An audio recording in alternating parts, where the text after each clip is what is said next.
A convocação chegou de forma simples, quase seca. Um aviso afixado, um nome chamado, um papel entregue. Não houve cerimônia nem preparação emocional. Para as mulheres dos pracinhas, a guerra começou no instante em que ouviram a frase "Ele vai ter que ir". Maria estava em casa quando o marido voltou do centro da cidade com o rosto fechado. Ele sentou à mesa, tirou o chapéu e ficou alguns segundos em silêncio. Depois disse: "Fui convocado". Nada mais foi explicado. Não precisava. Ambos sabiam o que aquilo significava. Em poucos dias, ele deixaria a cidade, e ninguém sabia quando voltaria ou se voltaria. Os dias seguintes foram estranhos. Não houve choro constante nem desespero aberto. Houve uma tentativa quase automática de manter a rotina. Maria continuou acordando cedo, preparando o café, lavando roupa, varrendo o quintal. O marido resolvia documentos, separava roupas, conversava com parentes. Falavam pouco. Qualquer conversa mais longa acabava caindo em silêncio. Não era falta de amor, era medo de dizer algo errado. Na véspera da partida, Maria lavou a única camisa boa que ele tinha. Estendeu no varal com cuidado exagerado, como se aquilo pudesse protegê-lo de alguma forma. À noite jantaram juntos, quase sem trocar palavras. Ele foi dormir cedo. Maria demorou mais, sentada à mesa, olhando para o nada. O caminhão militar chegou ainda de madrugada. A praça começou a se encher de homens com mochilas simples, muitos tentando parecer firmes. As mulheres ficaram um pouco afastadas, em pequenos grupos. Algumas seguravam filhos no colo, outras apenas cruzavam os braços, tentando controlar as mãos que tremiam. Maria caminhou com o marido até o caminhão. Ele colocou a mochila no chão, olhou para ela e disse: "Cuida de tudo por aqui." Ela respondeu apenas: "Vai com cuidado." Foi o máximo que conseguiu dizer. Quando o caminhão partiu, levantando poeira pela estrada de terra, Maria ficou parada até não enxergar mais nada. Depois voltou para casa sozinha. Ao entrar, sentiu algo diferente. Não era apenas tristeza. Era a sensação clara de que a casa tinha mudado. A cadeira dele estava vazia. O quarto parecia maior. O silêncio parecia mais pesado. A partir daquele dia, a responsabilidade caiu inteira sobre as mulheres. Elas passaram a resolver tudo sozinhas: contas, decisões, problemas, trabalho. Muitas nunca tinham ido ao banco, outras nunca tinham trabalhado fora. Agora precisavam aprender rápido. Maria começou a costurar para fora. Outras mulheres passaram a trabalhar no campo, no comércio, onde fosse possível. Não havia escolha. A vida precisava continuar.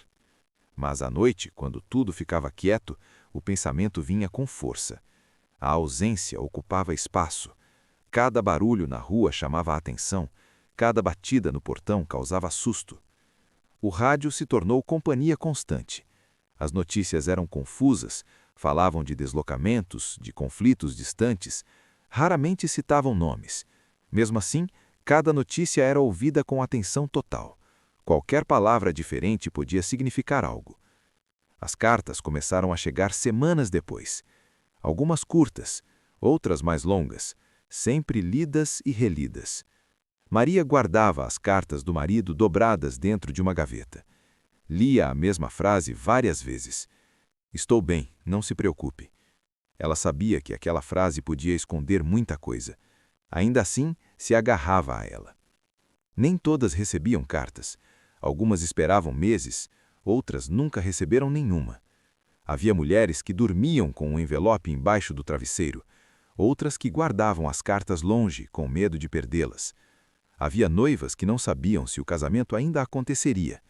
Havia esposas com filhos pequenos que precisavam explicar por que o pai não estava ali. Havia mães que tentavam parecer fortes na frente dos outros, mas choravam sozinhas à noite. Essas mulheres começaram a viver uma guerra que ninguém comentava. Uma guerra feita de espera, de silêncio e de decisões solitárias. Não havia medalhas, não havia reconhecimento, não havia perguntas sobre como estavam se sentindo. Elas apenas seguiam. E, com o passar dos meses, perceberam algo difícil de aceitar. Esperar também cansa. A ausência prolongada muda pessoas. E mesmo que os pracinhas voltassem, nada garantiria que tudo seria como antes. Aquela era apenas a primeira fase da guerra delas. A fase da despedida. A fase do silêncio. A fase em que aprenderam, à força, a seguir sozinhas. E o mais difícil ainda estava por vir. Com o passar das semanas, a ausência deixou de ser novidade e passou a ser rotina. As mulheres dos pracinhas perceberam que o mais difícil não era o primeiro dia sem eles, mas todos os dias seguintes. A espera não vinha em ondas, ela se instalava de forma constante, ocupando espaço no pensamento e nas decisões mais simples. Maria já não contava os dias, contava as semanas entre uma carta e outra. Quando o carteiro aparecia na rua, o coração acelerava. Se ele passava direto, sem parar no portão, o dia ficava mais pesado. Se parava, vinha o alívio, ainda que fosse por poucas linhas. As cartas nem sempre traziam notícias claras. Muitas falavam pouco. Algumas repetiam frases parecidas. Estou bem, continuamos por aqui, espero voltar logo. As mulheres aprendiam a ler nas entrelinhas, tentando adivinhar o que não estava escrito. Quando uma carta demorava mais que o normal, surgiam os rumores. Alguém dizia ter ouvido algo no rádio. Outra comentava que um conhecido tinha recebido uma notícia ruim. Bastava isso para a apreensão se espalhar. As mulheres se reuniam, conversavam em voz baixa, tentavam se tranquilizar umas às outras. Se fosse algo grave, já teriam avisado, diziam. Mas ninguém tinha certeza. Em algumas casas, a espera se misturava com responsabilidades cada vez maiores. Maria precisou decidir sozinha sobre um conserto caro na casa. Outra mulher precisou vender um animal para pagar uma dívida. Havia quem tivesse que mudar de cidade, levar os filhos para a casa de parentes, reorganizar toda a vida sem saber se aquela decisão seria definitiva. As mulheres dos pracinhas passaram a tomar decisões que antes eram compartilhadas. E isso trazia culpa. Culpa por decidir sozinha, culpa por pensar no futuro sem saber se o marido estaria nele, culpa por, às vezes, desejar apenas que tudo acabasse logo, de qualquer forma. Havia também o medo constante das notícias oficiais. Quando alguém batia ao portão em horário estranho, o corpo inteiro gelava. Algumas mulheres passaram a evitar olhar pela janela quando viam alguém se aproximando. Outras faziam o contrário, observavam cada movimento, como se pudessem se preparar para o pior. Maria conheceu uma vizinha que nunca mais recebeu cartas. No começo, todos diziam que era atraso. Depois, passaram a evitar o assunto. A mulher continuava acordando cedo, cuidando da casa, falando pouco. O silêncio dela dizia mais do que qualquer palavra. A espera não afetava apenas o emocional, afetava o corpo. Muitas mulheres passaram a dormir mal, a perder o apetite, a sentir dores constantes. Não havia diagnóstico, era cansaço acumulado, tensão contínua, preocupação que não desligava. Ainda assim, a vida precisava seguir. As crianças iam para a escola, as contas venciam, a comida precisava ser feita. As mulheres aprendiam a funcionar mesmo cansadas, mesmo preocupadas. Não porque eram mais fortes, mas porque não tinham alternativa. Em algumas noites, Maria se sentava à mesa com as cartas abertas. Relia tudo desde o começo. Tentava lembrar da voz do marido, do jeito de andar, das conversas simples do dia a dia. Tinha medo de esquecer detalhes, tinha medo de mudar demais. Ao mesmo tempo, percebia que já estava diferente, mais prática, mais firme, menos dependente. E isso também assustava. E se ele voltar e nada encaixar mais? Pensava.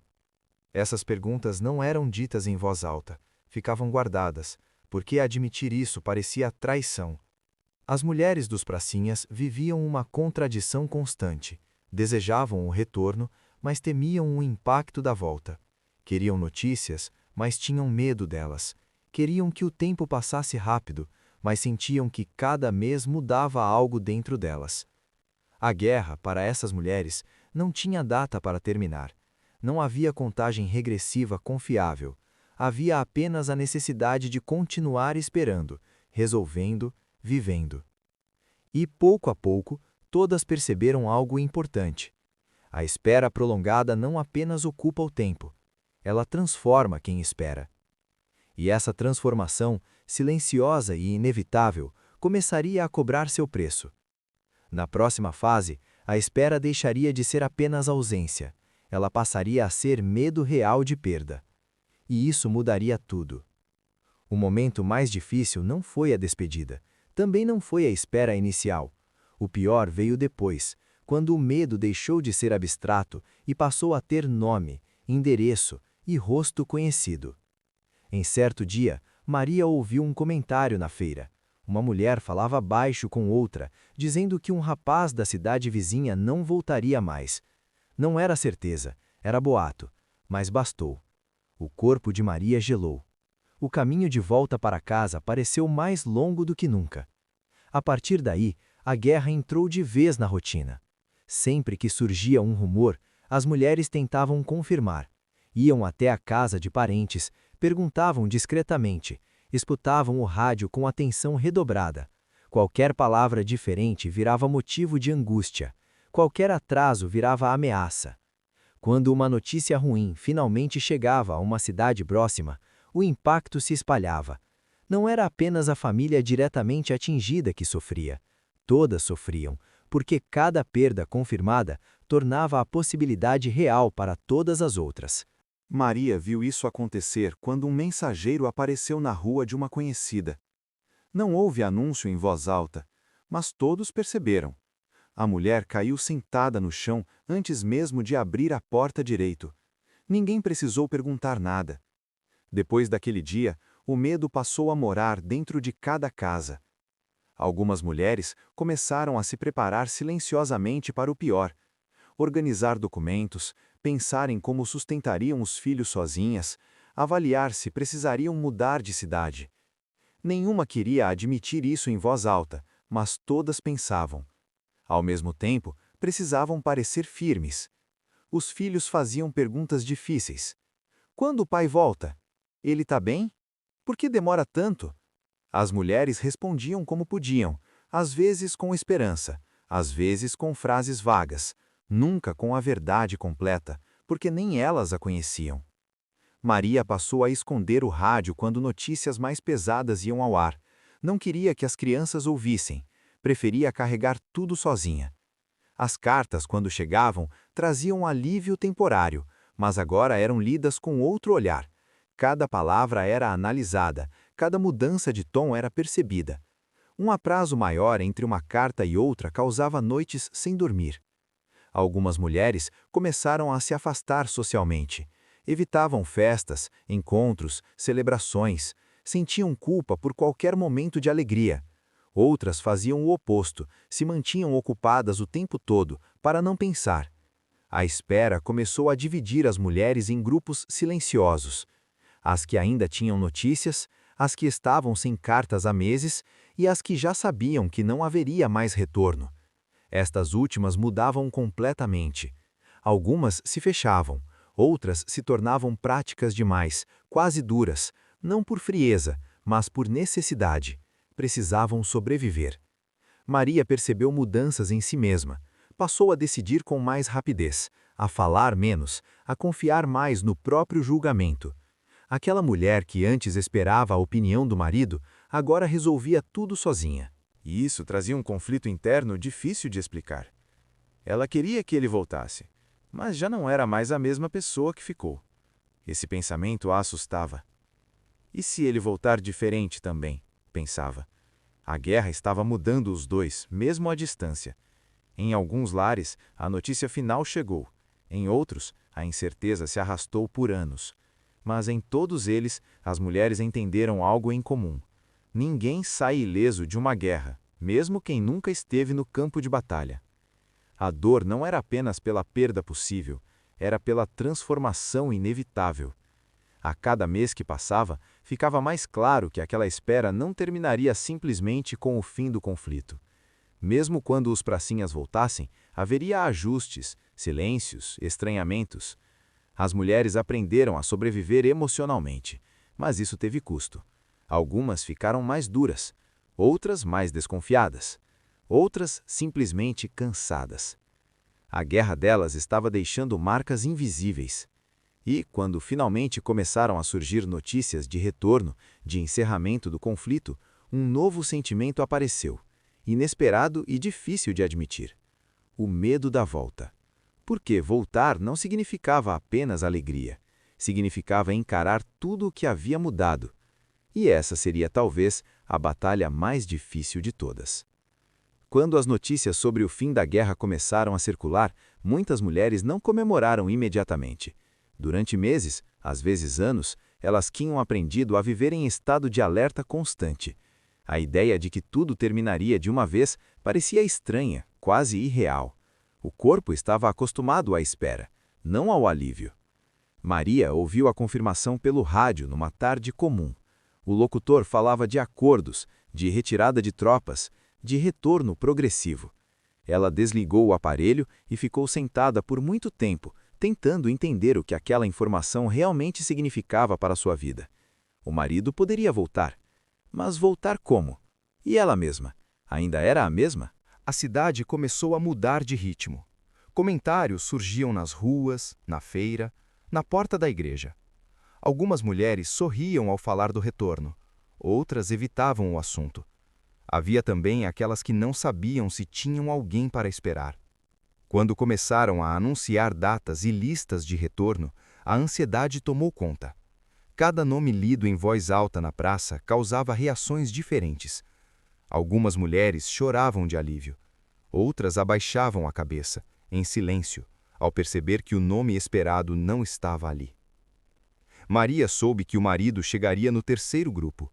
Aquela informação, que antes teria sido motivo de alegria imediata, trouxe um novo tipo de tensão. Agora havia um prazo. Cada dia que passava parecia mais longo do que todos os meses anteriores. Na noite anterior à chegada, Maria quase não dormiu. Pensava em tudo o que tinha mudado. Pensava na casa que agora funcionava sob suas decisões. Pensava no medo que havia aprendido a controlar. Pensava também no homem que partiu e no homem que voltaria. Quando o caminhão finalmente apareceu na estrada, a praça se encheu. Gente correndo, gritos, choro aberto. Maria ficou parada por alguns segundos antes de se aproximar. Quando o viu descer, reconheceu o rosto, mas percebeu imediatamente que algo estava diferente. Ele estava mais magro, o olhar mais duro, os gestos mais contidos. O abraço aconteceu, mas não foi como nos sonhos. Foi cuidadoso. Ambos pareciam medir forças, como se não soubessem exatamente onde tocar, o que dizer. Chegou, foi tudo o que Maria conseguiu falar. Em muitas casas, o reencontro seguiu esse mesmo padrão. Não houve festa longa, houve observação, ajuste, silêncios. Os homens voltaram com histórias que nem sempre queriam contar. Algumas mulheres não perguntaram, outras perguntaram demais. Em muitos lares, o assunto da guerra foi sendo empurrado para debaixo do tapete, como algo que precisava ficar no passado. Mas o passado continuava presente. As mulheres perceberam rapidamente que não eram mais as mesmas que ficaram. Tinham aprendido a resolver problemas sozinhas, a tomar decisões sem consultar ninguém, a lidar com o medo diariamente. Dividir novamente esse espaço não foi simples. Houve conflitos pequenos mas constantes, discussões sobre dinheiro, rotina, filhos. Nada grave, mas suficiente para mostrar que o tempo havia feito seu trabalho. Em algumas casas, o ajuste levou anos, em outras, nunca aconteceu completamente. E havia também as casas onde o retorno não veio. Nelas, a guerra terminou apenas no papel. Algumas mulheres receberam a confirmação oficial da perda. Outras nunca tiveram certeza absoluta. Viviam entre a esperança e o luto, sem conseguir fechar completamente aquele capítulo. Essas mulheres seguiram vivendo, mas sempre com uma ausência permanente. Criaram filhos sozinhas, trabalharam mais, tomaram decisões difíceis sem apoio. Pouco se falou sobre elas, pouco se escreveu sobre suas histórias. Com o passar dos anos, a memória coletiva passou a celebrar datas, batalhas, feitos militares. Os pracinhas ganharam reconhecimento, Monumentos foram erguidos, discursos foram feitos, mas as mulheres que esperaram ficaram fora dessas narrativas. Elas não apareceram nas fotografias, não tiveram medalhas, não foram chamadas para contar como sobreviveram à espera, ao medo, à solidão e à transformação. Maria envelheceu. Quando perguntavam sobre a guerra, ela respondia pouco, dizia que foi um tempo difícil. Não entrava em detalhes, talvez porque ninguém tivesse perguntado antes, talvez porque algumas guerras não cabem em palavras simples. A verdade é que aquelas mulheres enfrentaram um conflito próprio, um conflito diário, invisível, sem aplausos. Um conflito que exigiu resistência emocional, força prática e adaptação constante. A guerra terminou oficialmente, mas para elas, seus efeitos continuaram por toda a vida. Porque esperar também transforma, porque sobreviver também deixa marcas, porque algumas batalhas não são travadas com armas. As mulheres que esperaram os pracinhas sustentaram famílias inteiras enquanto o mundo estava em conflito. Fizeram isso em silêncio, sem garantias e sem reconhecimento. E essa é uma parte da história que raramente é contada, mas que precisa ser lembrada.